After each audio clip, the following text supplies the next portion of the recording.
पिछले 24 घंटे बेअंदाज पाकिस्तान के लिए किसी सदमे से कम नहीं रहे। एक ओर जहां प्रधानमंत्री नरेंद्र मोदी ने सोनमर्ग सुरंग जेडमोर का उद्घाटन कर पाकिस्तान की नींद उड़ा दी, वहीं मंगलवार को राजनाथ सिंह ने यह जग जाहिर कर दिया कि भारत से कुछ छुपा नहीं।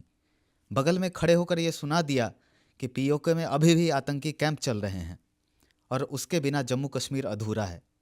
देखिए उन्होंने क्या कहा। नूर में वेटरन डे का मनाया जाना इस बात को साबित करता है कि हमारे दिल में जो स्थान दिल्ली का है वही स्थान अखनूर का है, वही स्थान यह कश्मीर का है। हिमालय की तलहटी में स्थित यह क्षेत्र अपने आप में बहुत ही सुंदर जगह तो है ही, इसके साथ साथ इस स्थान का एक ऐतिहासिक महत्व भी है। कहा जाता है कि यहाँ की गुफाओं में पांडव अपने वनवास के दौरान रुके थे। जो जिस म्यूजियम का आज मैंने लोकार्पण किया है उस म्यूजियम में इसे दर्शाया गया है। भगवान परशुराम का भी इस धरती से नाता रहा है। लेकिन साथियों, पर्यावरण की सुंदरता को समेटे हुए यह स्थान क्लाइमेट की दृष्टि से भी कहीं ज्यादा दुर्गम भी है। भारत के अलग अलग क्षेत्र से लोग इस स्थान पर आते हैं, यहाँ की प्रकृति का वह आनंद उठाते हैं। लेकिन एक बात यह ध्यान देने वाली है कि जो भी व्यक्ति इस स्थान पर आता है वह इसका अनुभव कर पाता है कि यहाँ पर रहना कहीं ज्यादा चुनौती भरा काम है। लोग तो कुछ दिनों के लिए आते हैं, घूमकर चले जाते हैं, लेकिन आप सब ऐसी जलवायु में भी, ऐसे माहौल में भी तमाम चुनौतियों के बावजूद एकदम मजबूत मुस्तैद होकर हमारी सीमाओं की सुरक्षा करते हैं। मैं समझता हूं ये अपने आप में बहुत बड़ी बात है। यहां पर हमारे सारे वेटरन्स मौजूद हैं। बहुत बड़ी संख्या में हमारे सेना के जवान भारत की सीमाओं की रक्षा करने के लिए और आतंकवाद को शिकस्त देने के लिए अपना बलिदान भी देते हैं।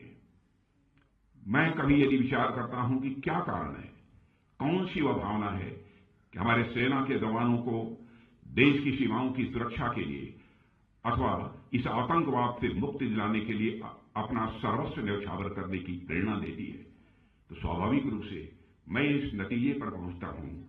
मान, सम्मान, स्वाभिमान हर मनुष्य के हृदय की यह बलवती भावना होती है। व्यक्तिगत सम्मान, मान यह होता है, स्वाभिमान होता है। परिवार का और समाज का जिसमें हम पैदा हुए हैं उसका भी मान, सम्मान, स्वाभिमान होता है। जिस देश के हम नागरिक हैं उसका भी एक मान, सम्मान, स्वाभिमान होता है। मान, सम्मान, स्वाभिमान को लेकर ही शायद यह भावना लोगों के अंदर पैदा होती होगी। हम अपना प्राण न्यौछावर कर देंगे लेकिन अपने देश की सीमाओं की सुरक्षा करके ही रहेंगे, यह संकल्प उनके मन के अंदर पैदा होता है। जिस समय हमको आजादी हासिल नहीं हुई थी उस समय चंद्रशेखर आजाद, सरदार भगत सिंह, अशफाकुल्ला जैसे जवानों ने हंसते हंसते भारत माता की पैरों में पड़ी बेड़ियों को काटने के लिए अपना सर्वस्व बलिदान कर दिया। कौन सी वह प्रेरणा थी जिसने उन्हें अपना सर्वस्व बलिदान करने की भावना उनके अंदर यह पैदा की? वह प्रेरणा थी मान, सम्मान और स्वाभिमान की, देश के मान, सम्मान और स्वाभिमान की भावना, जिसके लिए उन्होंने अपना सर्वस्व न्यौछावर किया। 1965 में भारत पाकिस्तान युद्ध हुआ था और उसके 60 वर्ष पूरे हो गए। यह डायमंड जुबली ईयर है, हीरक जयंती वर्ष है। इसी अखनूर में 1965 में बेहद अहम लड़ाई लड़ी गई थी। पाकिस्तान की फौज ने ऑपरेशन ग्रैंड स्लैम के नाम से जो नापाक कोशिश इस अखनूर में की थी उसे भारतीय सेना ने न केवल विफल किया बल्कि एक नया मोर्चा खोलकर और आगे बढ़कर लाहौर तक पहुंचने में भी काफी कामयाबी हासिल की थी। 1965 के युद्ध में जंग के मैदान में मिली जीत भारतीय सेनाओं के शौर्य, पराक्रम और यह बलिदान का परिणाम था। आप इतिहास उठाकर देखिए, भारत से हुई हर जंग में पाकिस्तान हारा है, चाहे 1948 में हुआ कबायली हमला हो या 1965 का युद्ध हो या 1971 का युद्ध हो या फिर 1999 का कारगिल युद्ध हो। हर लड़ाई में पाकिस्तान को हार का मुंह देखना पड़ा है। अवैध घुसपैठ और आतंकवाद को हवा देने का काम 1965 के जमाने से लगातार हमारा पड़ोसी देश करता चला आ रहा है। उसकी यही उम्मीद रही है कि जम्मू और कश्मीर में जो हमारे मुस्लिम आबादी के लोग हैं वह पाक फौज के साथ खड़े होंगे, लेकिन उनकी मुराद न पूरी हुई है और न कभी भी वह पूरी होने पाएगी, यह मैं पूरे विश्वास के साथ कह सकता हूं।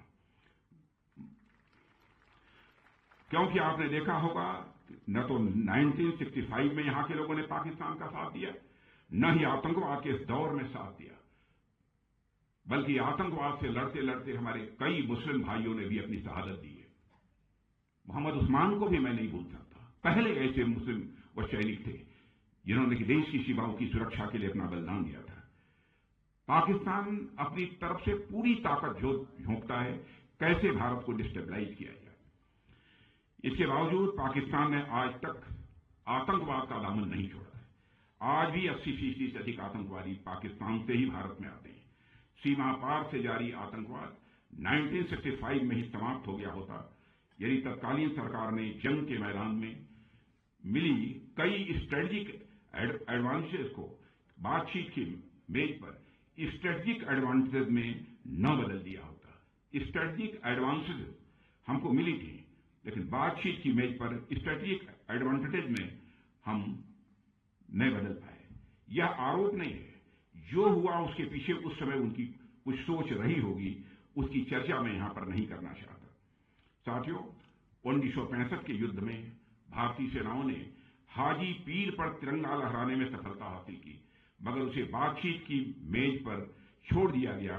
यदि न हुआ होता तो शायद आतंकवादियों की घुसपैठ के रास्ते उसी समय बंद हो गए होते, मैं ऐसा मानता हूं।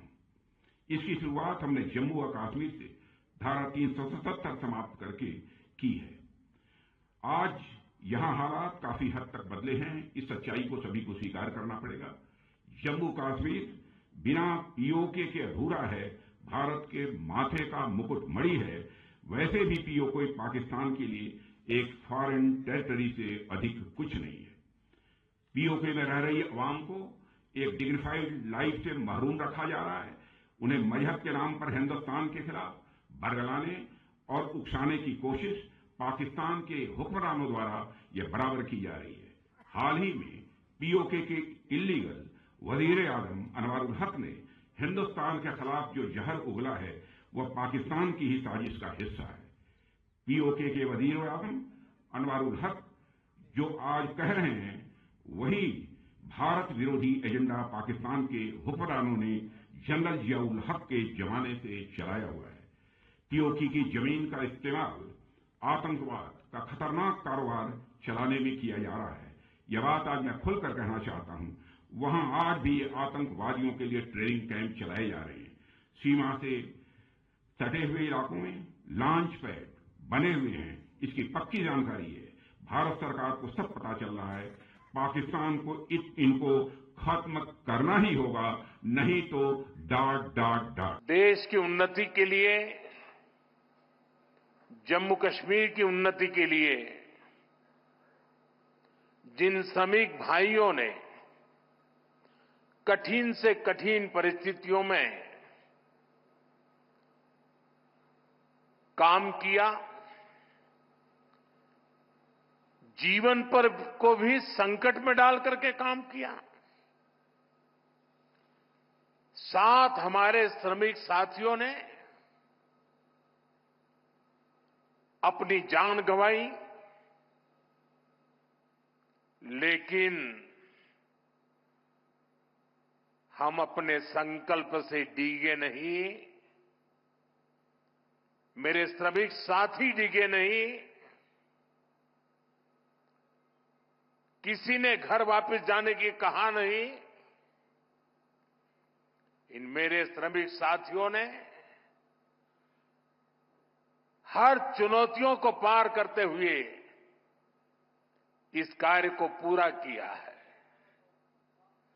और जिन 7 साथियों हमने खोए हैं, मैं आज सबसे पहले उनका पुण्य स्मरण करता हूं। साथियों, ये मौसम, ये बर्फ,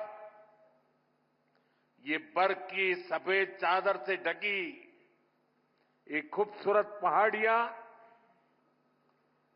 दिल एकदम प्रसन्न हो जाता है। 2 दिन पहले हमारे मुख्यमंत्री जी ने सोशल मीडिया पर यहां की कुछ तस्वीरें शेयर की थी। उन तस्वीरों को देखने के बाद यहां आपके बीच आने के लिए मेरी बेसब्री और बढ़ गई थी।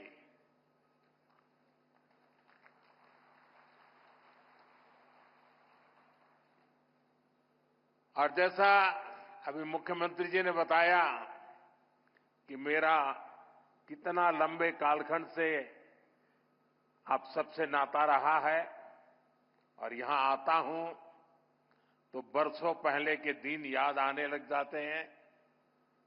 और जब मैं भारतीय जनता पार्टी के संगठन के कार्यकर्ता के रूप में काम करता था, तब अक्सर यहां आना होता था। इस एरिया में मैंने काफी समय बिताया है। सोनमर्ग हो, गुलमर्ग हो, गांदरबल में, बारामूला हो, सब जगह हम घंटों घंटों कई कई किलोमीटर पैदल सफर किया करते थे। और बर्फबारी तब भी बड़ी जबरदस्त हुआ करती थी। लेकिन जम्मू कश्मीर के लोगों की गर्मजोशी ऐसी है कि ठंडक का एहसास नहीं होता था। साथियों, आज का दिन बहुत ही खास है। आज देश के हर कोने में उत्सव का माहौल है। आज से ही प्रयागराज में महाकुंभ का आरंभ हो रहा है। करोड़ों लोग वहां पवित्र स्नान के लिए उमड़ रहे हैं। आज पंजाब समेत पूरा उत्तर भारत लोहड़ी की उमंग से भरा है। ये समय उत्तरायण, मकर संक्रांति, पोंगल जैसे कई त्योहारों का है। मैं देश और दुनिया में इन त्योहारों को मना रहे सभी लोगों के मंगल की कामना करता हूं। साल का ये समय यहां वादी में चिल्लई कला का होता है। 40 दिनों के इस मौसम का आप डटकर मुकाबला करते हैं। और इसका एक और पक्ष है, ये मौसम सोनमर्ग जैसे टूरिस्ट डेस्टिनेशन के लिए नए मौके भी लाता है। देश भर से सैलानी यहां पहुंच रहे हैं। कश्मीर की वादियों में आकर वो लोग आपकी मेहमान नवाजी का भरपूर आनंद ले रहे हैं। साथियों, आज मैं एक बड़ी सौगात लेकर आपकी एक सेवक के रूप में आपके बीच आया हूं। कुछ दिन पहले मुझे जम्मू में, और जैसा मुख्यमंत्री जी ने बताया 15 दिन पहले ही आपके अपने रेल डिवीजन का शिलान्यास करने का अवसर मिला था। यह आपकी बहुत पुरानी डिमांड थी। आज मुझे सोनमर्ग टनल देश को, आपको सौंपने का मौका मिला है। यानी जम्मू कश्मीर की, लद्दाख की एक और बहुत पुरानी डिमांड आज पूरी हुई है। और आप पक्का मानिए, ये मोदी है, वादा करता है तो निभाता है।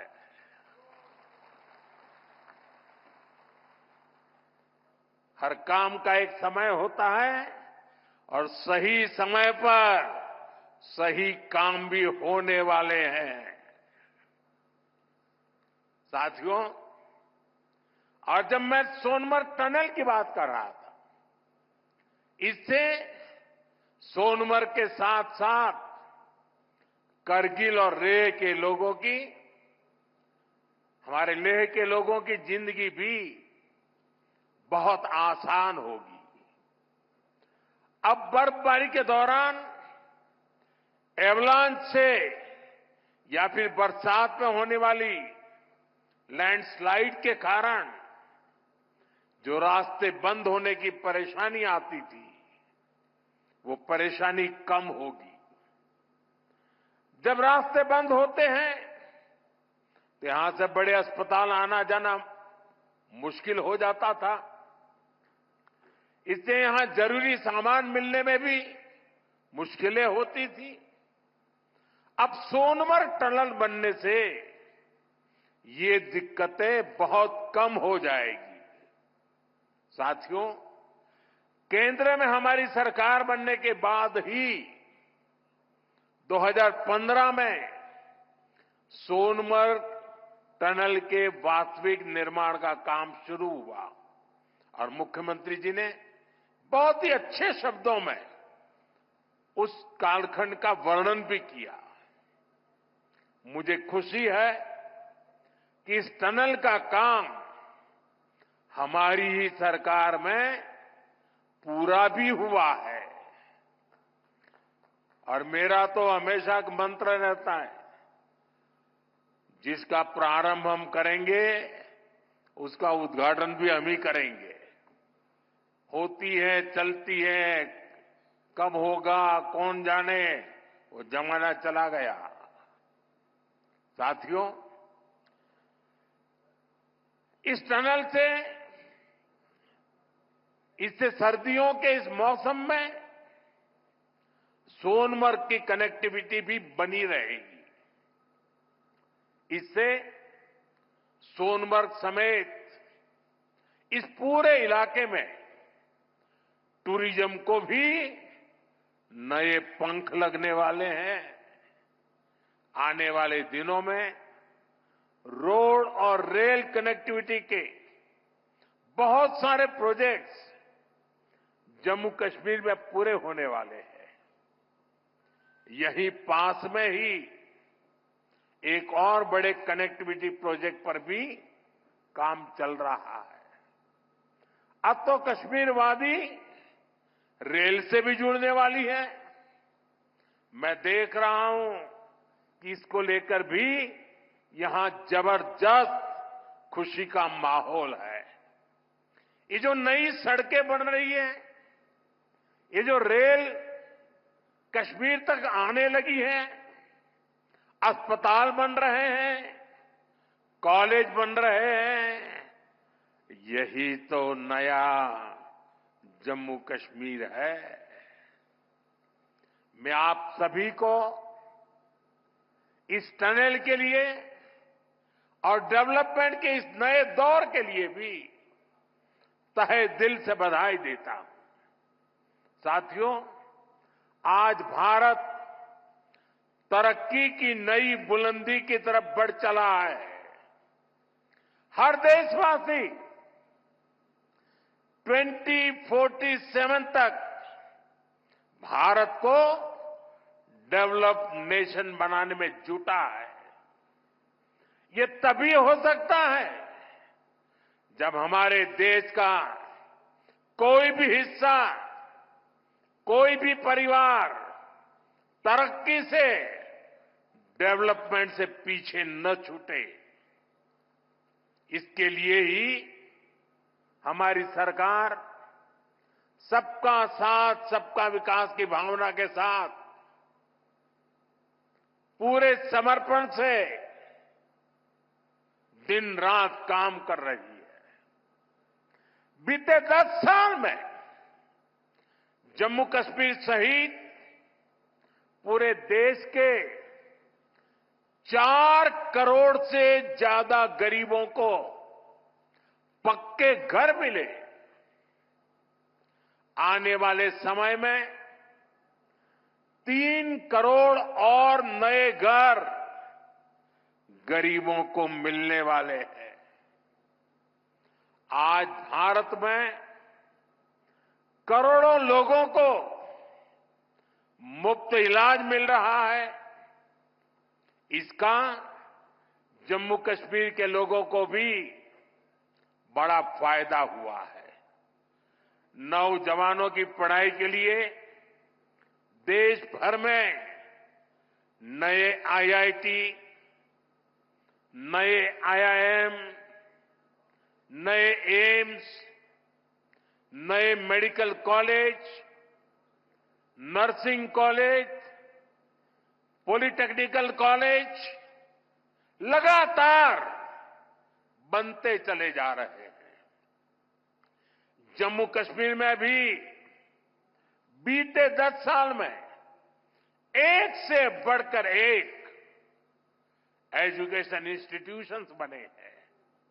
इसका बहुत बड़ा लाभ यहां के मेरे बेटे बेटियों, हमारे नौजवानों को हुआ है। साथियों, आज जम्मू कश्मीर से लेकर अरुणाचल प्रदेश तक आज आप देख रहे हैं कि कितनी शानदार रोड, कितनी टनल्स, कितने ब्रिज बन रहे हैं। हमारा जम्मू कश्मीर तो अब टनल का, ऊंचे ऊंचे पुलों का, रोपवे का हब बनता जा रहा है। दुनिया की सबसे ऊंची टनल्स यहां बन रही हैं। दुनिया के सबसे ऊंचे rail road bridge, cable bridge यहां बन रहे हैं। दुनिया की सबसे ऊंची रेल लाइंस यहां बन रही है। हमारे चिनाब ब्रिज की इंजीनियरिंग देखकर पूरी दुनिया हैरत में है। अभी पिछले ही हफ्ते इस ब्रिज पर पैसेंजर ट्रेन का ट्रायल पूरा हुआ है। कश्मीर की रेलवे कनेक्टिविटी बढ़ाने वाला केबल ब्रिज, जोजिला, चिनैनी नासरी और सोनमर्ग टनल के प्रोजेक्ट, उधमपुर श्रीनगर बारामूला का रेल लिंक प्रोजेक्ट, शंकराचार्य मंदिर, शिवखोड़ी और बालटाल अमरनाथ रोपवे की स्कीम, कटरा से दिल्ली का एक्सप्रेसवे, आज जम्मू कश्मीर में रोड कनेक्टिविटी से जुड़े ही 42,000 करोड़ रुपए से ज्यादा के प्रोजेक्ट पर काम चल रहा है। 4 national highway project, 2 ring road पर काम तेजी से जारी है। सोनमर्ग जैसी 14 से ज्यादा टनल्स पर यहां काम चल रहा है। ये सारे प्रोजेक्ट जम्मू कश्मीर को देश के सबसे कनेक्टेड सूबे में से एक बनाने वाले हैं।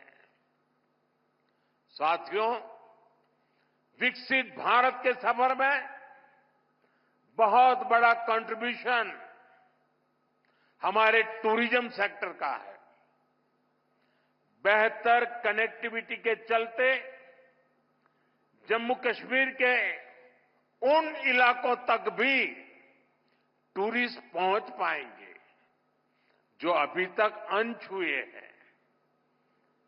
बीते 10 सालों में जम्मू कश्मीर में अमन और तरक्की का जो माहौल बना है, उसका फायदा हम पहले ही टूरिज्म सेक्टर में देख रहे हैं।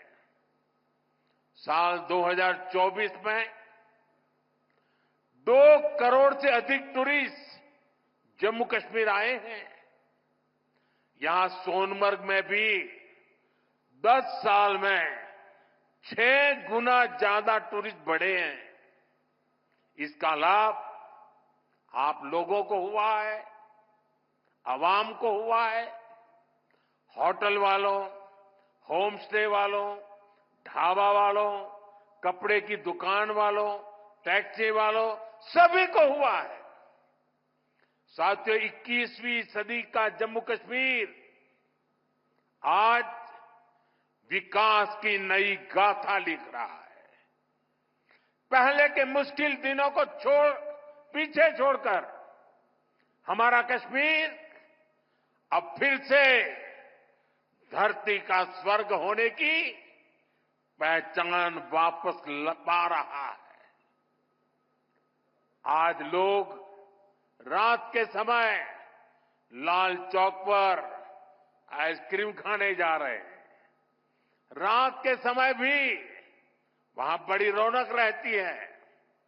और कश्मीर के मेरे जो आर्टिस्ट साथी हैं, उन्होंने तो पोलो व्यू मार्केट को नया हैबिटेट सेंटर बना दिया है। मैं सोशल मीडिया पर देखता हूं कि कैसे यहां के म्यूजिशियंस, आर्टिस्ट, सिंगर वहां ढेर सारी परफॉर्मेंस करते रहते हैं। आज श्रीनगर में लोग अपने बाल बच्चों के साथ सिनेमा हॉल में जाकर फिल्में देखते हैं, आराम से खरीदारी करते हैं। हालात बदलने वाले इतने सारे काम कोई सरकार अकेले नहीं कर सकती। जम्मू कश्मीर में हालात बदलने का बहुत बड़ा श्रेय यहां की आवाम को जाता है, आप सभी को जाता है। आपने जमहूरियत को मजबूत किया है, आपने भविष्य को मजबूत किया है।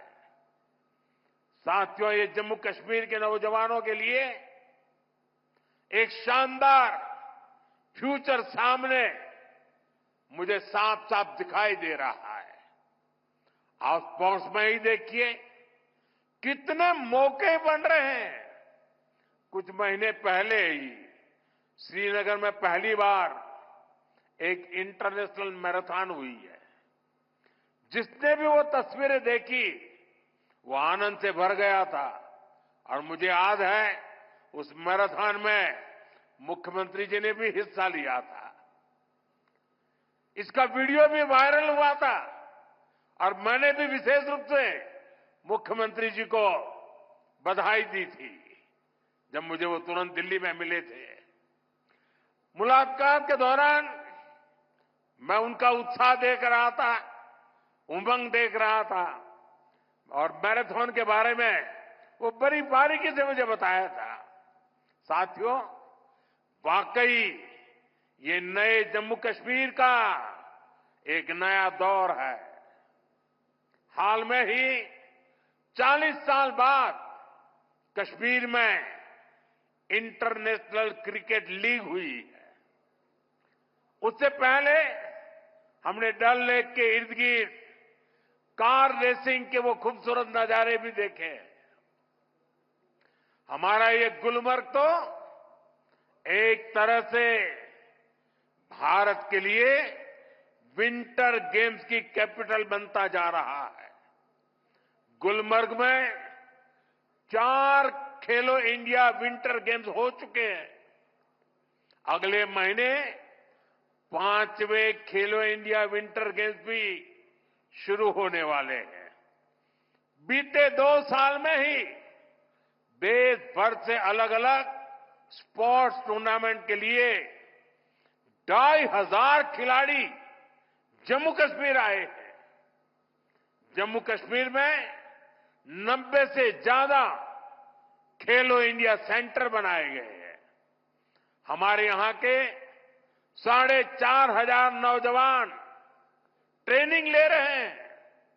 साथियों, आज हर तरफ जम्मू कश्मीर के नौजवानों के लिए नए नए मौके बन रहे हैं। जम्मू और अवंतीपोरा में एम्स का काम तेजी से हो रहा है, यानी अब इलाज के लिए देश के दूसरे हिस्से में जाने की मजबूरी कम होगी। जम्मू में आईआईटी, आईआईएम और सेंट्रल यूनिवर्सिटी के शानदार कैंपस में पढ़ाई हो रही है। जम्मू कश्मीर में जो कारीगरी और शिल्पकारी है, उसे हमारे विश्वकर्मा साथी आगे बढ़ा रहे हैं। उनको पीएम विश्वकर्मा और जम्मू कश्मीर सरकार की दूसरी स्कीम से मदद मिल रही है। हमारी निरंतर कोशिश है कि यहां नई इंडस्ट्री भी आए। यहां अलग अलग इंडस्ट्री के लोग करीब 13,000 करोड़ रुपए लगाने जा रहे हैं। इससे हजारों नौजवानों को यहां नौकरी मिलेगी। जम्मू कश्मीर बैंक भी अब काफी बेहतर तरीके से काम करने लगा है। बीते 4 साल में जम्मू कश्मीर बैंक का बिजनेस 1,60,000 करोड़ से बढ़कर 2,30,000 करोड़ रुपए हो गया। यानी इस बैंक का बिजनेस बढ़ रहा है, लोन देने की कैपेसिटी भी बढ़ रही है। इसका फायदा यहां के नौजवानों, किसानों, बागवानों, दुकानदारों, कारोबारियों सबको हो रहा है। साथियों, जम्मू कश्मीर का अतीत अब विकास के वर्तमान में बदल चुका है। विकसित भारत का सपना तभी पूरा होगा जब इसके शिखर पर तरक्की के मोती जड़े हो। कश्मीर तो देश का मुकुट है, भारत का ताज है। इसलिए मैं चाहता हूं कि ये ताज और सुंदर हो, ये ताज और समृद्ध हो। और मुझे ये देखकर खुशी होती है कि इस काम में मुझे यहां के नौजवानों का, बुजुर्गों का, बेटे बेटियों का लगातार साथ मिल रहा है। आप अपने सपनों को हकीकत में बदलने के लिए, जम्मू कश्मीर की प्रगति के लिए, भारत की प्रगति के लिए पूरी मेहनत से काम कर रहे हैं। मैं आपको फिर भरोसा देता हूं, मोदी आपके साथ कदम से कदम मिलाकर चलेगा। आपके सपनों के रास्ते में आने वाली हर बाधा को हटाएगा। साथियों, एक बार फिर आज की विकास परियोजनाओं के लिए जम्मू कश्मीर के मेरे हर परिवार को ढेर सारी शुभकामनाएं देता हूं।